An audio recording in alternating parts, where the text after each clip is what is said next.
Good evening and welcome to this special programme to commemorate the 30th anniversary of the IBC, or International Business Companies Act. My name is Peter Tarn. I'm the Global Managing Partner of Harney's, or Harney, Westwood and Regals as it was back then. I'm delighted to chair a very distinguished panel this evening, but this is a live programme. Before I introduce them, you will be able to call in with questions from about 7:40 onwards. So if I give you those numbers now to write down. To call, you can call 300 1949, that's 3001949, or you can text your questions in on 300 1950, that's 3001950.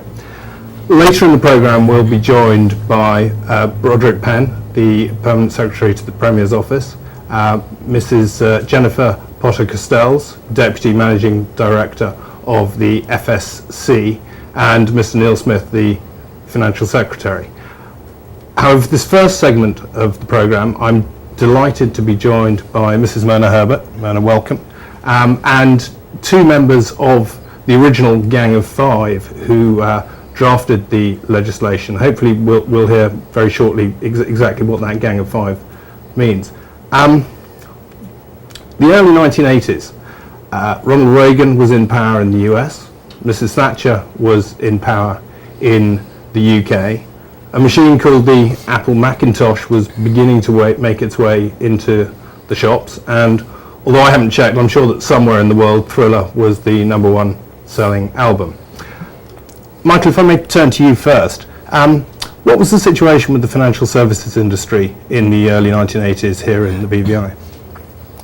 Well, Peter, you actually have to go back to the middle 70s, from the middle 70s to the early 1980s. The BVI was making a very comfortable living out of a double tax treaty between the USA and the United Kingdom, which treaty was extended to the British Virgin Islands.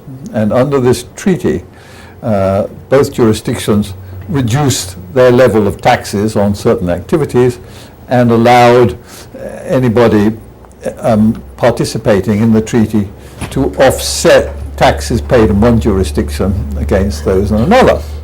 So, for example, if you were a non-US person and you wanted to invest into the USA, or if you received royalties from pop songs or films or something in the USA, you could set up a BVI company, and it could then receive the royalties or the dividends from the USA with the withholding tax reduced from 30% to 15%, and then that 15% tax kept in the USA could then be offset against the BVI income tax for companies of 15%.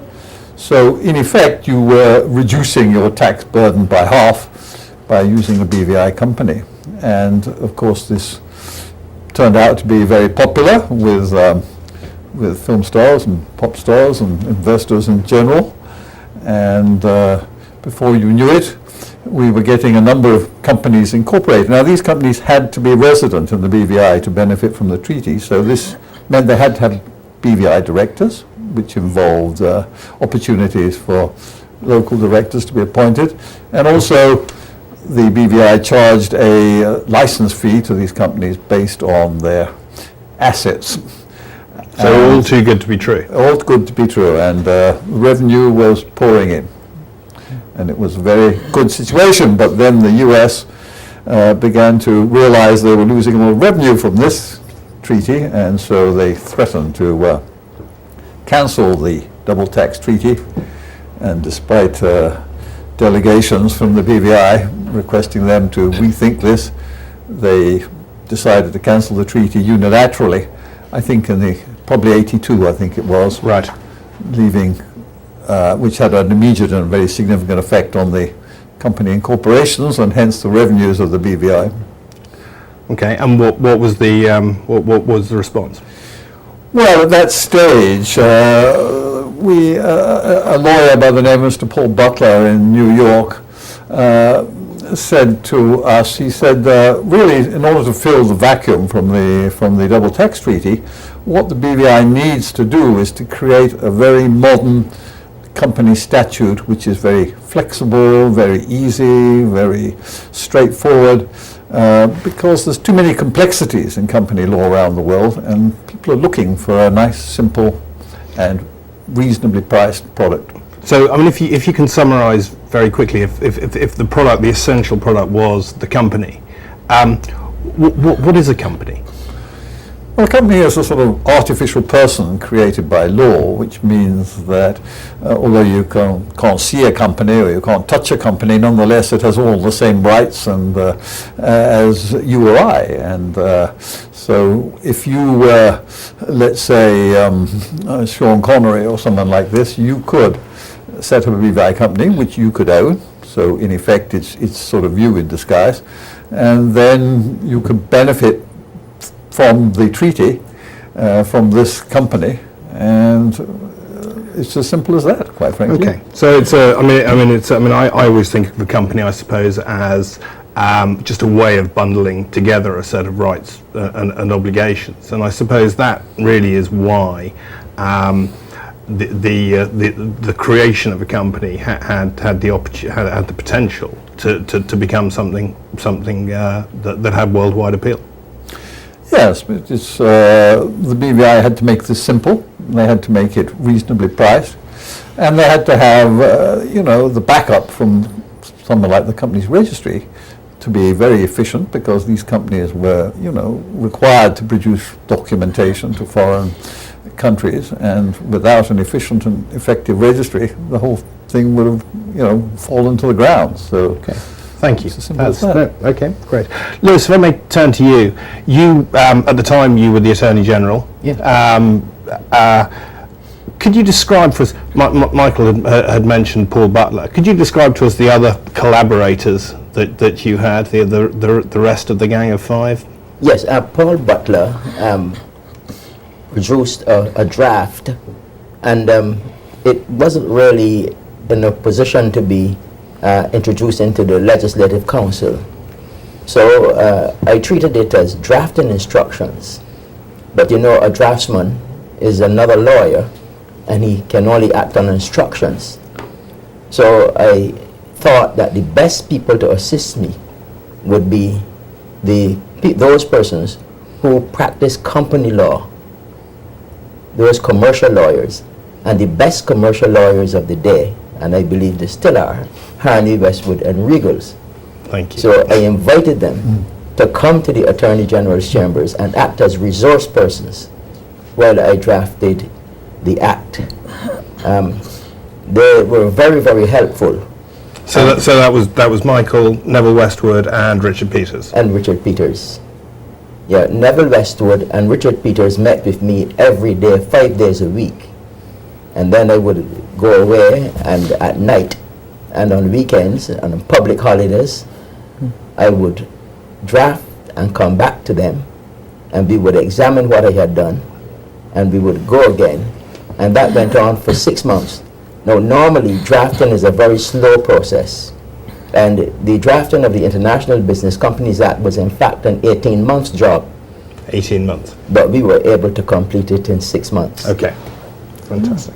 Okay. Good. And when did you first realise that this thing that you'd created, this piece of legislation, was going to be fantastically successful? Oh, it all began when there was a problem brewing in Panama, and all of the companies started to flock to us. And they came not only from Panama, but from Europe and from Hong Kong. And when the revenue started to pour in, then we realized that we were onto something good. And not only that, but when other jurisdictions in the neighboring islands started to copy it, beginning with Montserrat. Bahamas was not the first, it was Montserrat. Okay. And when you look back at it now, I suppose, I'd be really interested in hearing an answer probably from both of you. When you look back at that legislation now, what do you think? What do you feel was special about it? What were the sort of the magic points? Michael, maybe. Well, the good thing that the IBC Act did was it simplified a lot of the problems which surrounded company law at the time. I mean, you know, lawyers love complications, and so if you looked at company law anywhere around the world, it was full of requirements that you needed two members to be in a company, and you distinguish between public and private companies, and you had a doctrine that said companies could only do what was permitted in their charters, and thus charters used to be pages long simply because you wanted to cover every possible thing. And the IBC Act simply said company can do anything that a normal person can do. I mean, I have to say, I do remember being very struck by that, coming from the UK, where that same issue had been through many revisions of company law in an attempt to get rid of that doctrine, that idea that you had to say exactly what a company could do. And each time the UK parliamentary draftsman had failed, the judges had found another way of bringing it back in through the back door. And then you came to the BVI and saw this sort of stark simplicity of this is what a company can do. Yes, it was you know, well thought out and very simple, and in the end, very, very successful. And I think it was permissive as well, in the sense that it allowed people to make their own arrangements for management of their affairs. It said, look, these are the things you can do, these are the things you can't do, but in between, just sort of, you know, as long as you give us the framework, we can give effect to that. Yes, because the whole purpose was to have a flexible vehicle. So to you know, give effect to what we want, and we successfully did it. It looked like easy work in the end, but that's the way it is with writing. The more difficult it is, the easier it looks. But the simple writing is always a little more difficult than the complicated writing. Anybody can write something complicated. Not everyone can write something simple. Okay.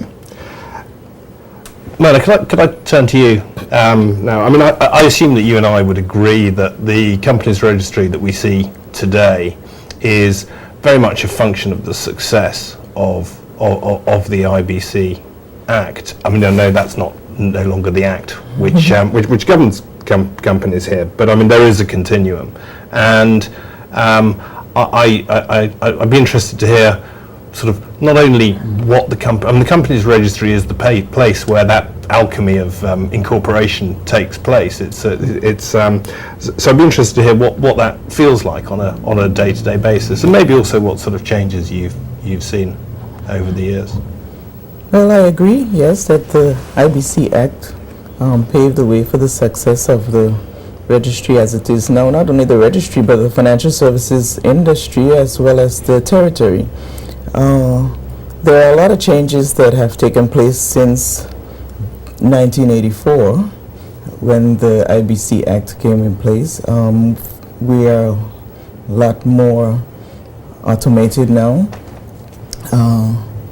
Companies are incorporated. And that's with Virgin? Yes, that's as a result of Virgin. And when did that come into play? Virgin came in 2006. Okay.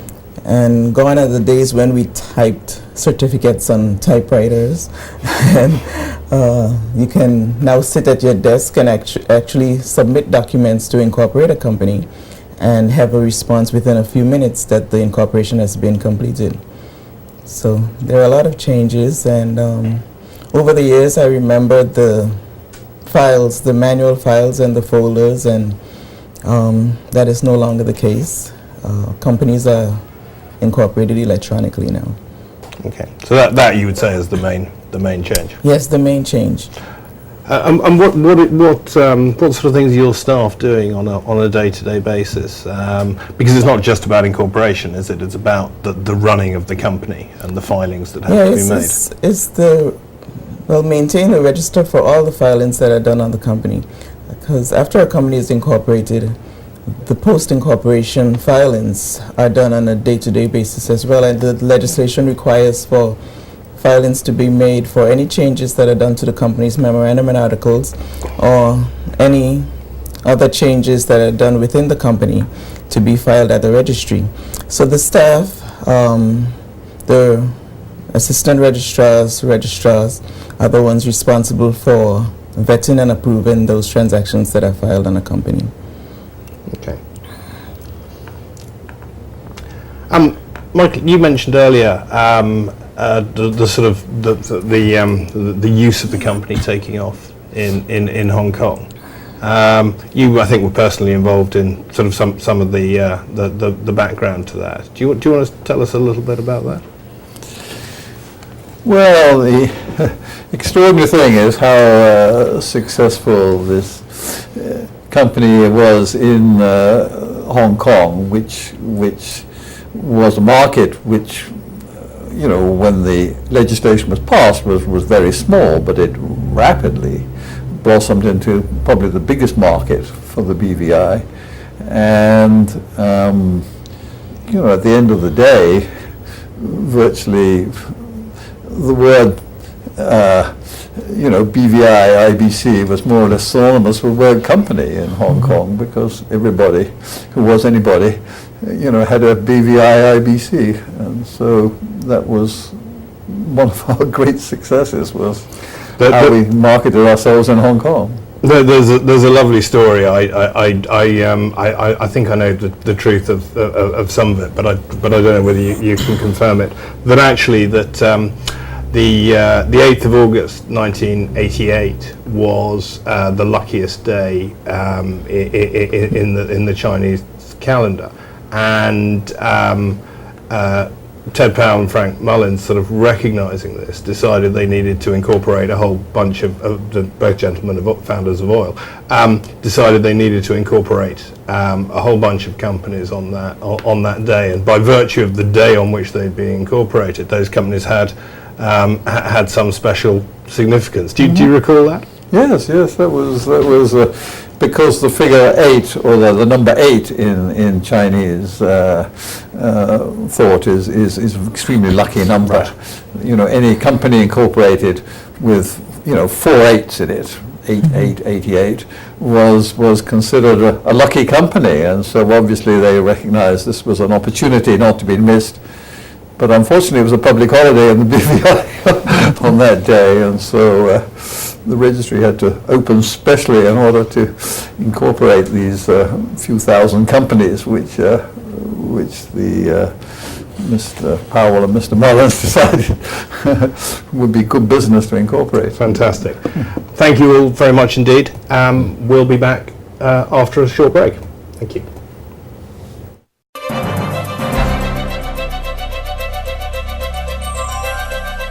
In discussions on the future of offshore financial centers, Premier Minister of Finance Dr. the Honorable D. Orlando Smith, OBE, presented his insights on September 10th at the Foreign Correspondents Club during a luncheon meeting hosted by the Hong Kong General Chamber of Commerce. His presentation was titled Riding the Perfect Storm: Will Offshore and Midshore Jurisdictions Remain Viable? The presentation came as the BVI celebrates the 30th anniversary of the International Business Companies Act 1984. The commemorative visit included Premier Smith headlining the Business BVI Asia Annual Conference and a visit to the city of Shenzhen in the province of Guangdong to further develop the relationship formalized on January 10th. Premier Smith also hosted a cocktail reception for financial services industry partners and other stakeholders. Additionally, the visit coincides with the first anniversary of the opening of BVI House Asia in Hong Kong.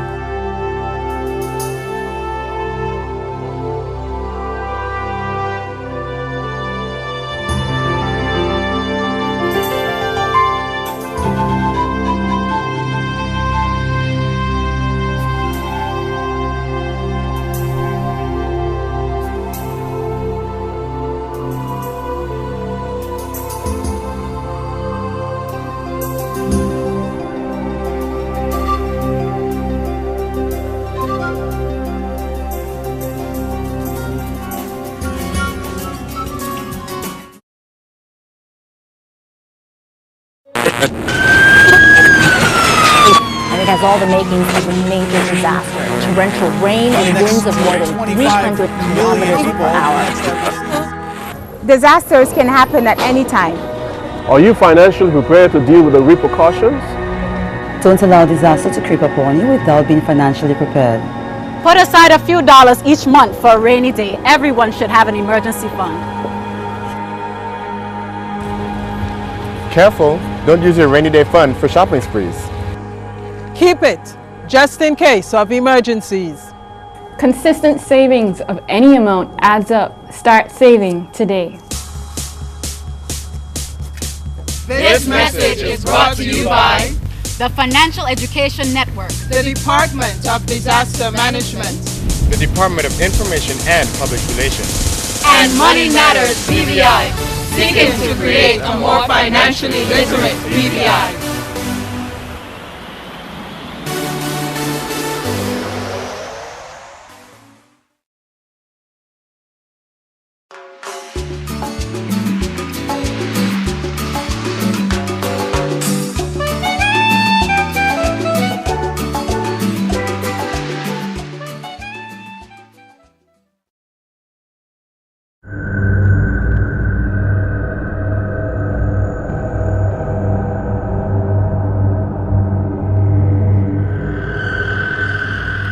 Where do you live?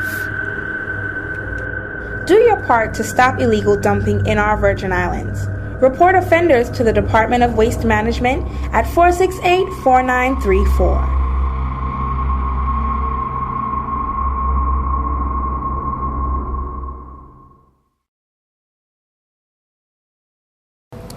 Did you know that if you multiply the new cruise passenger head tax by the amount of expected passengers, it amounts to over $6 million?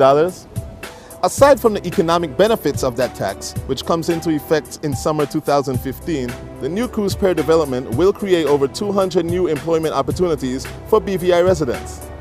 Today's Peer Point has been brought to you by the Government of the Virgin Islands. The BVI boasts some of the most beautiful beaches found anywhere in the world. It's our clear blue waters and pearly white sands that make it an ideal location for snorkeling, scuba diving, swimming, and exploring. Many locals enjoy spending time with their family and friends, and our visitors marvel at our shores.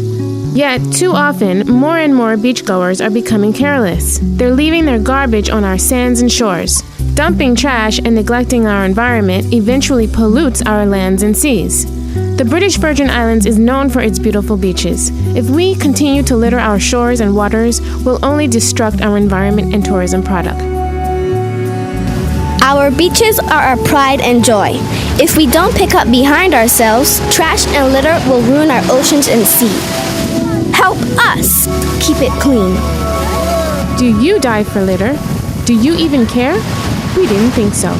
Dare to care. Your BVI needs you.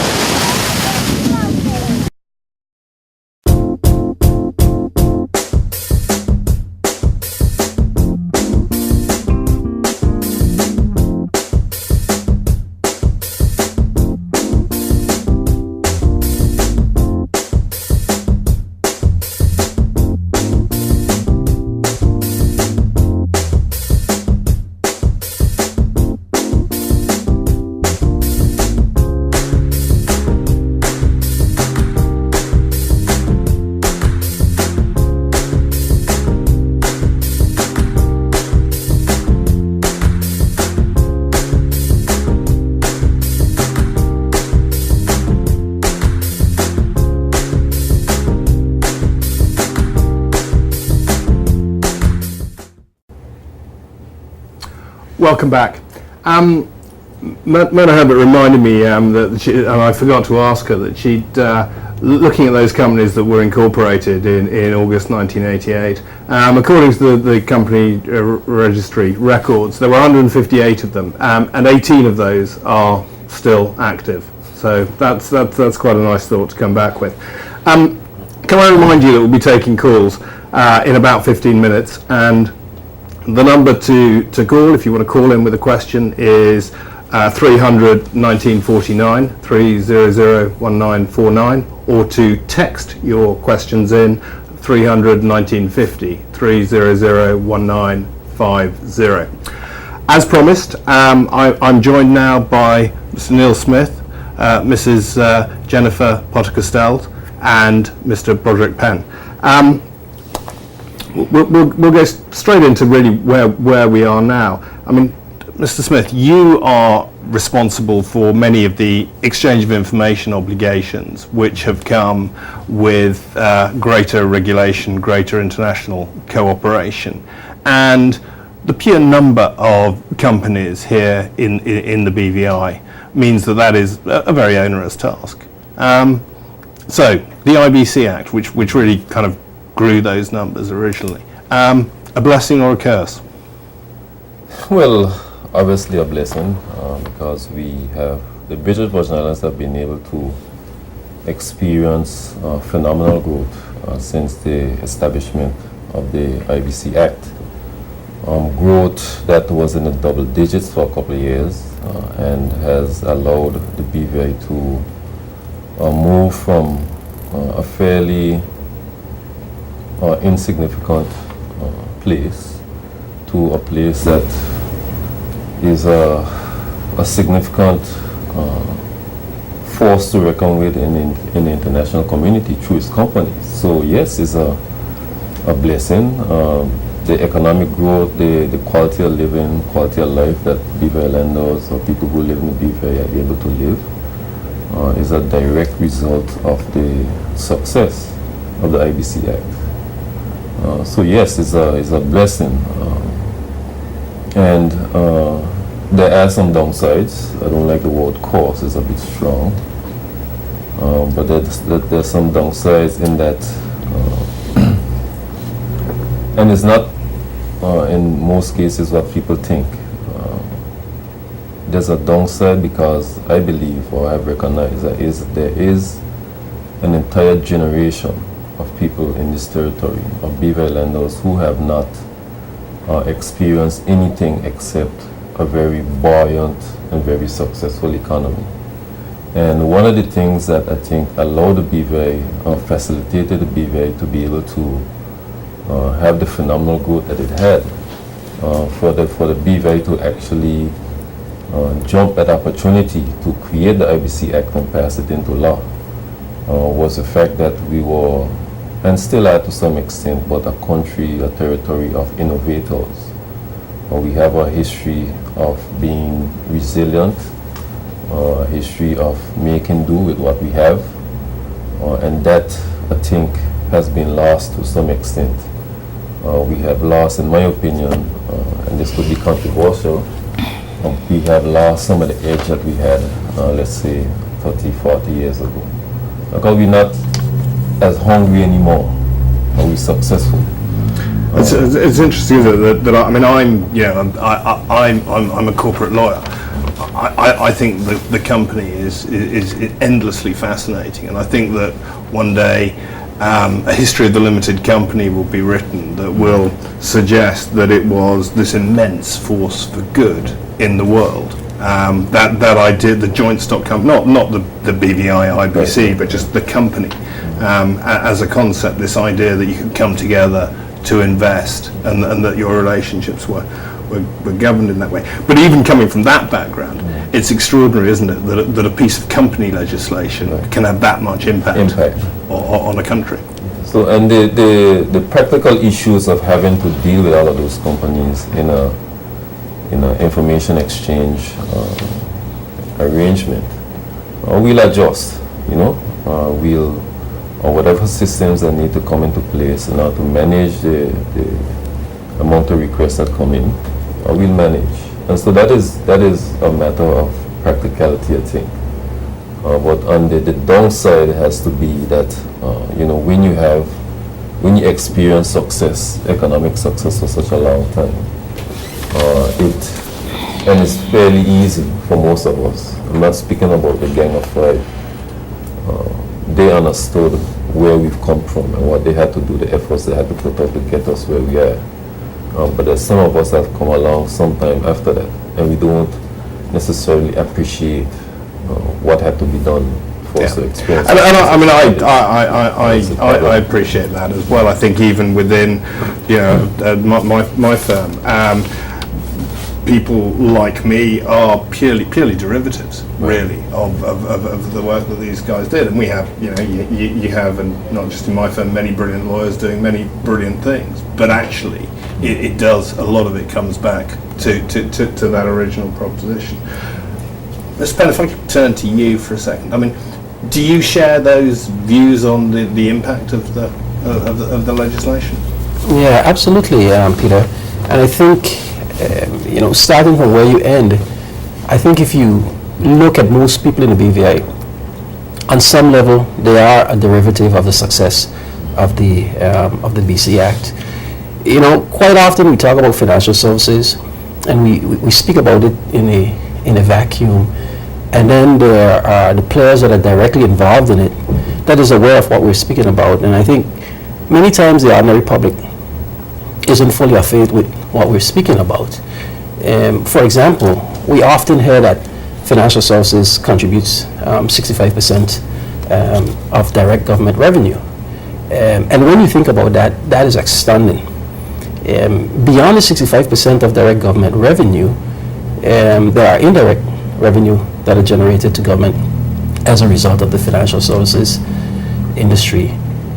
So what it means practically is that 65% effectively of all livelihood as managed, controlled, dictated by the government comes from financial services. It means that the social infrastructure, the educational infrastructure, the building infrastructure, effectively the basic needs, social services that governments provide, 65% of it is funded by the financial services revenue directly. Moreover, if you think about the number of people that are employed in government, some 3,000 people, 65% of that is funded by financial services. Some 1,000 plus people in the private sector, 65% of that is funded by financial services on some levels.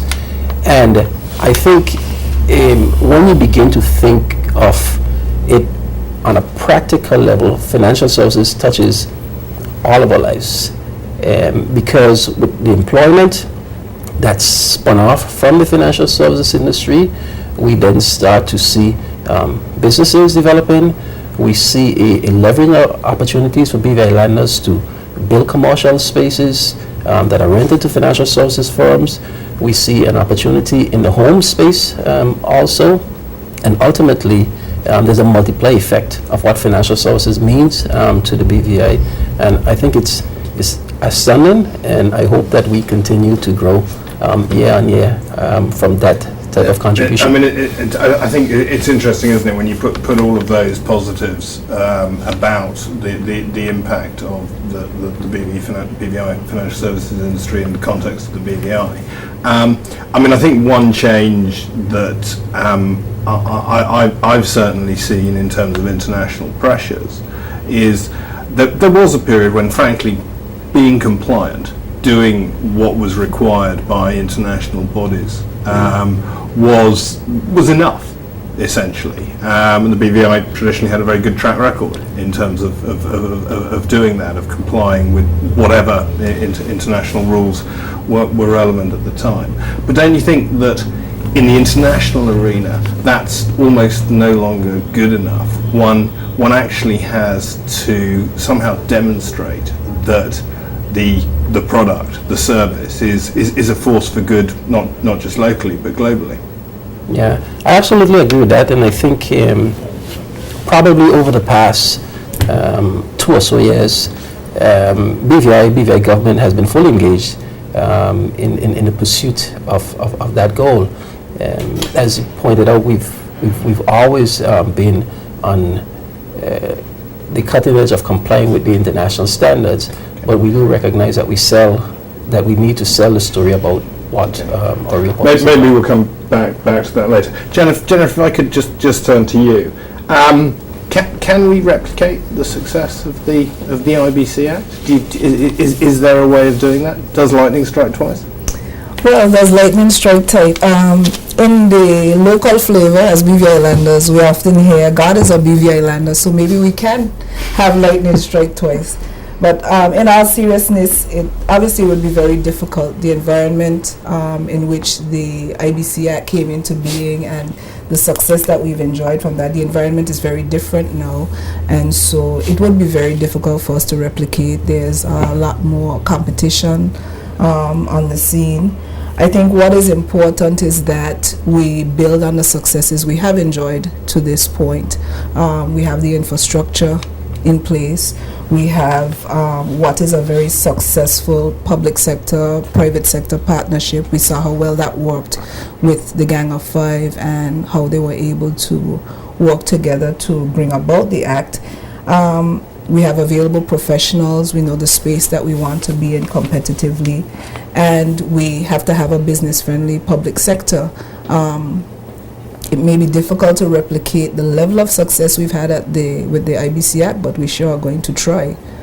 Okay. So, I mean, I think just to remind you that we're opening the phone lines in about 5 minutes' time. But just to polish off this segment of the program. I mean, so if from each of you I could just have sort of reasonably briefly, how do we make sure the BVI is relevant in 30 years' time?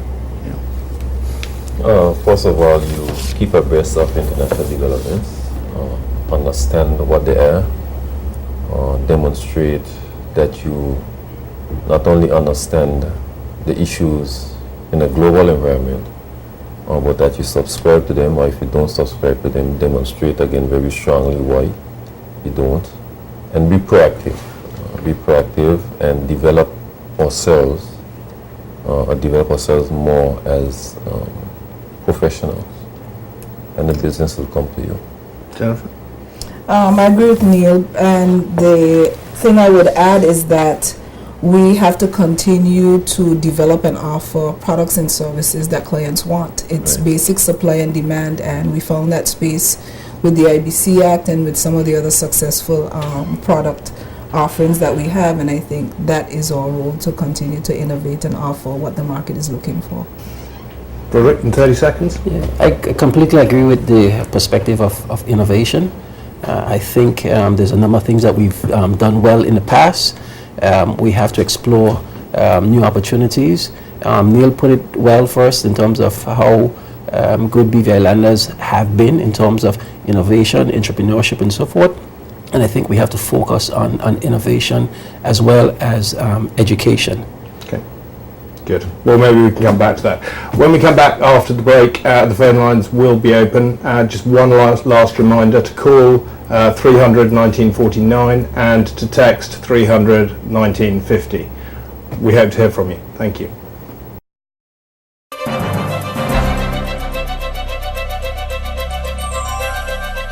In discussions on the future of offshore financial centers, Premier Minister of Finance Dr. the Honorable D. Orlando Smith, OBE, presented his insights on September 10th at the Foreign Correspondents Club during a luncheon meeting hosted by the Hong Kong General Chamber of Commerce. His presentation was titled Riding the Perfect Storm: Will Offshore and Midshore Jurisdictions Remain Viable? The presentation came as the BVI celebrates the 30th anniversary of the International Business Companies Act 1984. The commemorative visit included Premier Smith headlining the Business BVI Asia Annual Conference and a visit to the city of Shenzhen in the province of Guangdong to further develop the relationship formalized on January 10th. Premier Smith also hosted a cocktail reception for financial services industry partners and other stakeholders. Additionally, the visit coincides with the first anniversary of the opening of BVI House Asia in Hong Kong.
Welcome back. Just those telephone numbers again. To call 300 1949 and to text your questions in 300 1950. We actually do have our first text question, and that is simply what do the panel think of the prospects for longevity of the financial services industry over the next 20 years? Broderick, shall I start with you? Sure. I think when Mr. Riegels and others started off the panel, they I think spoke about how good of a product we've built and how we went about building it. I think there's always going to be space within the business community for the use of companies. BVI has a very solid company product, and as long as that demand continues, I believe that there will be some longevity for BVI financial services industry. Would you share that view? Yeah, I share that view and would even go a bit further, and that in addition, the product that we offer is not just the legislation that you have. The product that we offer is the service. We're selling a service, and it is very important to understand that we are competing in a global environment. We're competing with London, Hong Kong, New York, and therefore the individuals in the BVI who providing the service must be able to stand shoulder to shoulder with anybody in the world.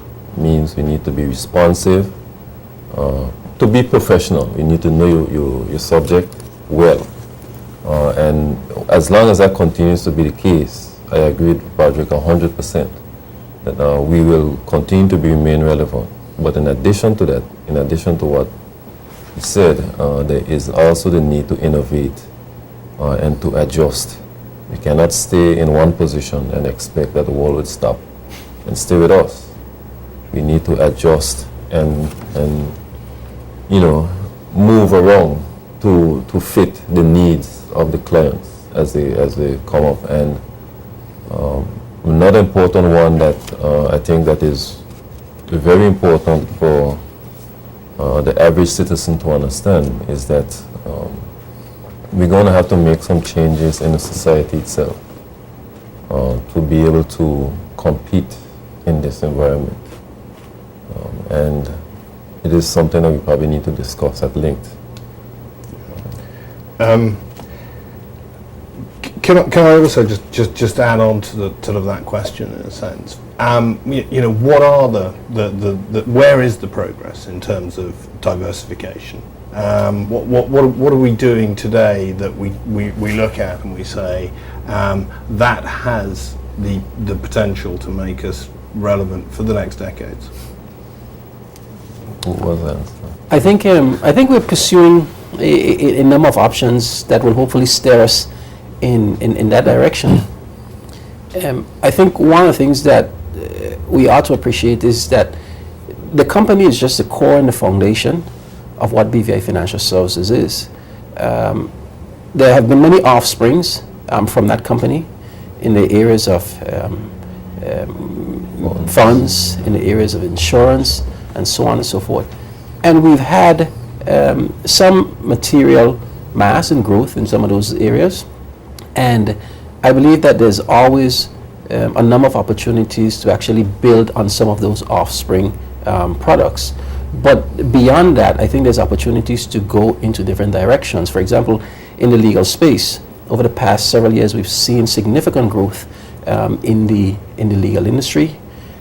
We've seen a appreciation of our commercial court, and we're now beginning to venture into things like arbitration.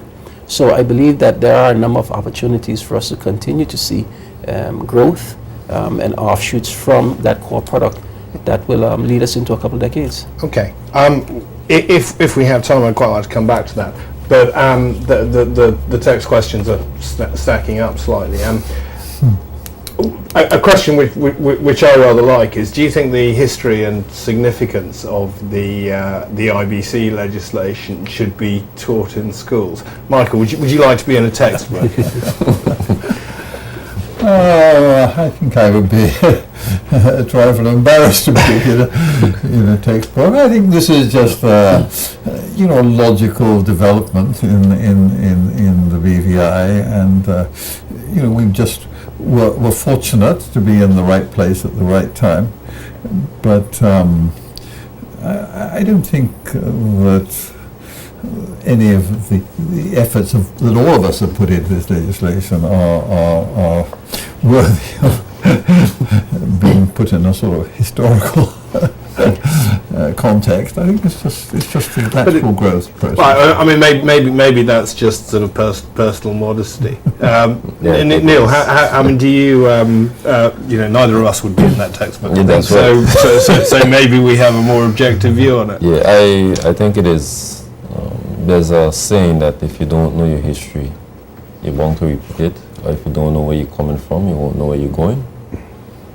I think it is important for us as people in this territory to understand the industry, to understand what happened in the past and the efforts that had to be made and why those things were successful. It is perhaps, and this might be controversial as well, that yes, we agree that the Ibc Act was a phenomenal act by no stretch of the imagination. But had Panama not occurred, would be as successful. Yeah. And these things need to be put in context for those that come after, so that they would understand that geopolitics affects the BVI. Yeah. And what you do within the BVI in terms of how you govern yourself, right? Your legislation, the way that you behave, affects or can affect the success that the territory has in the future. And if you put the Ibc Act in a historical narrative, it allows others who do not know to appreciate the significance of things that might appear to be simple, or efforts of these modest individuals we have here tonight, understanding that the efforts of one person might have a significant, or a group of people might have a significant impact on the quality of life for us going forward. It's important. I sort of tend to take the view that when that actually teaching it as a specific topic sounds a little bit peculiar in a sense. But that whenever we do make the effort within the private sector to kind of go out and explain what we do and how we do it, it's always a very gratifying experience. We just don't do it enough, honestly. As to the Ibc Act as history, I think sort of I've always loved Chairman Mao's sort of comment on the French Revolution when asked on its impact, said it was far too early to tell. Broderick, would you teach it? Absolutely. I think that it's absolutely necessary for the history to be put in a textbook. And just to clarify, some of that history has been put in textbooks as of recent. I think it was a novel effort. I think the effort has to accelerate. Frankly, I want my 6-year-old to know that BCs are where we make our money from in the BVI. And I want high schoolers to be able to mock incorporate companies. The point is that it needs to be in the books so that we can educate, so that BVI lenders can continue to be innovative and develop within the industry. I think it's fair to say also it was a seismic shift in the BVI's situation. I mean, from being, receiving grant in aid from the British government to being completely self-sufficient and going on to be extremely prosperous was a big change in the history of this territory. I remember, Peter, if I may, reading budget speeches, and I remember reading one budget speech by, I think it was Mr. Stout, Honorable Stout, where he was bemoaning the fact that we have lost the removal of this DTC is imminent, and the impact that will have on the budget of the British Virgin Islands and the economy in general. And then I think it might have been on the budget after that, where it might have been Mr. Romney, I think, who indicated that we have, I might be incorrect, but I remember who the minister was. And then looking at the budget speeches after that and seeing the budget, I mean, just in one case, I think it just increased by 100% in 1 year. And it just kept going up and up and up. And to see that there was like despair at one point, and then all of a sudden there's hope and prosperity. I mean, that is, it was amazing to just read through it and to appreciate that as a individual in the society. I think it will have a huge impact on the way that we move about and do business. Knowing that, this was significant. As I said, the text questions are slightly stacking up. What one that quite amuses me is could we explain the services that we provide? Whilst I'd like to answer that personally, that would probably be a little bit too much of an advertisement, and so maybe if I can pass that over to Broderick. I mean, from where you sit, what are the core services that the financial services industry provides? I think if we go back where we start from, it's the company incorporation. I think earlier in the segment, you described what a company is and what it's used for. Effectively, people all over the world needs a company to do business. That's a core of what we do. We have about 450,000 of those on our register. And then I alluded to some of the offsprings effectively, where you take those companies and you get involved in more complex transactions. So for example, in a mutual fund, where persons pool their money together to make investment using this vehicle structure. I think the context of this discussion, though, probably we will kill the time if we get into all the services. Sure. But just to say that there's a wide range, including the companies, mutual funds, trusts, insurance companies, etc. Okay. We've got two questions coming at things from a sort of very different angle, I think, but quite interesting maybe to run together. One is it true that 40% of the BVI's companies will leave the BVI? And the other is how do we sort of keep ahead of other jurisdictions when it's quite so easy to copy one another? Neil, I mean, in terms of companies leaving the BVI, companies always have, and new ones have come in. Do you see that continuing? I think it's a bit drastic to say that we lose 40% of our companies. I think that's a gross exaggeration. But what I agree that there is stiffer competition. We've been in this business for quite some time now. People have replicated or acts the way that we operate the registered agent regime. I mean, in order to keep ahead, we just need to keep that principle in mind about innovation. Once you're a leader, there's always a bunch of people behind you trying to get at you. We need to understand that. And don't rest on our laurels. And every day you get up, try to figure out a way, something different that you could offer to the client. Listen to the clients and offer them the services. Competitive advantage might just be speed, it might be simplicity. Find out what these things are. We constantly engage in conversations with your clients to find out what they're looking for and provide those services and do it in a legitimate way. But I think it's a bit drastic to say we lose 40%. I don't see that. But I see stiffer competition, and if we sit back and do nothing, yes, you might lose 40%. But if we continue to have individuals such as who you speaking with tonight at the forefront, that'll never happen. Unless, never might be a strong word, but it'll be difficult for it to happen. Broderick, was there anything you wanted to add to that? I only want to say is that there's no empirical basis for coming up with those type of numbers, and I think it's shouldn't be done within that context. I think with a number of the things that are happening in the industry, yes, there's cause for concern, but there's absolutely no basis for concluding that we will lose about 40% of our business.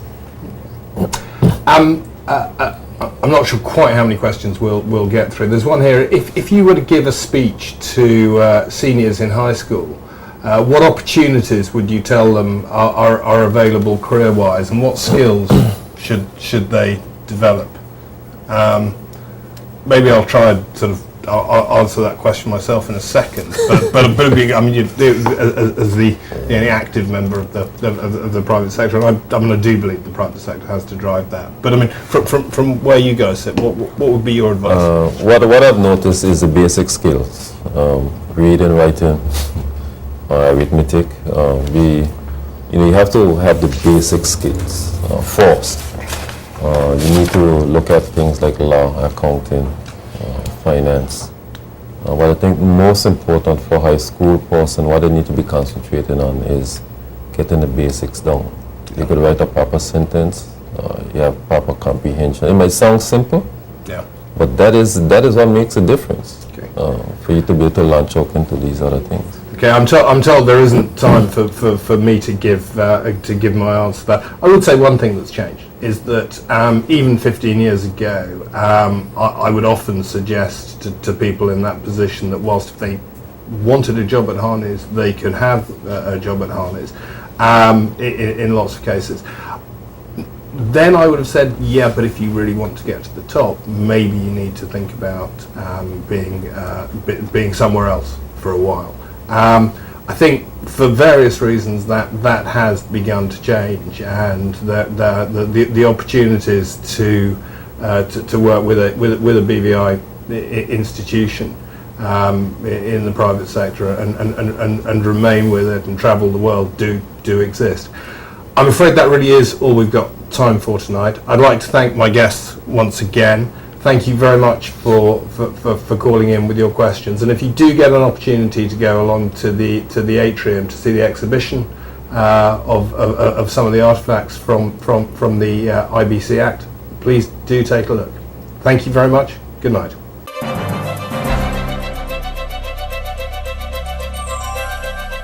In discussions on the future of offshore financial centers, Premier Minister of Finance Dr. the Honorable D. Orlando Smith, OBE, presented his insights on September 10th at the Foreign Correspondents Club during a luncheon meeting hosted by the Hong Kong General Chamber of Commerce. His presentation was titled Riding the Perfect Storm: Will Offshore and Midshore Jurisdictions Remain Viable? The presentation came as the BVI celebrates the 30th anniversary of the International Business Companies Act 1984.